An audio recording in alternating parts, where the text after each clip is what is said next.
have noted that in my need to out-trauma story people, I turned into a bully myself. To that I say, "Ooh, look who's so smart. It's you. You're so smart. Why don't you have a smart party? But please invite me because being left out of parties triggers my insecurity." As a mature adult, I've come to learn that trauma is real for everyone, and just because someone had it worse doesn't mean you didn't have it bad. Footnote, see Dr. Yakamura, I do listen in our sessions. Now get off my ass. And I'm the first to admit that my middle school horror stories pale in comparison with those of many other people. I was never physically attacked, the bullying never resulted in self-harm, and it had nothing to do with my race, sexual orientation, gender identity, or socioeconomic status. I was a loser, spelled with 2 O's, yes, but a white, straight, upper-middle-class, cisgendered, able-bodied one.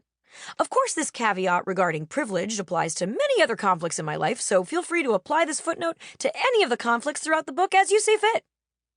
However, when I occasionally dip my toe back in the game of middle school trauma one-upmanship, I do have this story. When I was in 7th grade, the popular kids paid the most popular guy in school to ask me out as a prank. Ha-ha! Trauma checkmate, motherfucker! The story. In 1999, I was a 7th grader in Manhattan Beach, California at the creatively named Manhattan Beach Middle School. And I went to school with some real dumb fucks. Dumb fucks with no sense of culture, introspection, or the difference between plural and possessive. I know middle school is famous for being filled with dumb fucks, but there really is a special brand of dumb fuckery unique to the Southern California beach suburbs. We're talking people named Tiffany or Gaskin. Most of their conversations involved wakeboarding and burritos. People who think melanoma means a really awesome tan. People who asked me, so did you guys write that whole thing after the drama department put on Into the Woods? No, Gaskin. We didn't. We didn't write it. When I was in middle school, circa 1999, a lot of movies came out that explored the popular versus unpopular caste system. She's All That, Never Been Kissed, etc. Most people walked away from these films understanding that the moral was that the bullies were bad. But my bullies were so fucking stupid, they thought the heroes of those movies were the bullies. The second a new teen flick came out, my bullies would literally adopt the clothing and verbal styles used by the bullies in the films. I guess they loved the characters, cool fashion, awesome cars, and the biting insults said by the 28-year-old actors pretending to be 16. One of my dumb fuck bullies even wrote a review for the school paper about my favorite movie at the time, Todd Solondz's Welcome to the Dollhouse.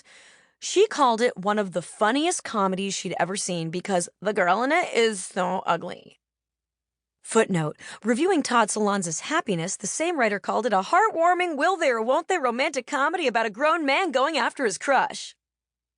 And now we come to me, a real-life Todd Solondz hilarious uggo. I was a pale kid with transition-lensed glasses and a rolling backpack with lopsided bangs that I, for some reason, cut myself. I was so naturally scrawny that there was a rumor going around that I was anorexic, but also a rumor that I wasn't cool enough to be anorexic. I sang show tunes under my breath and used words like parlance.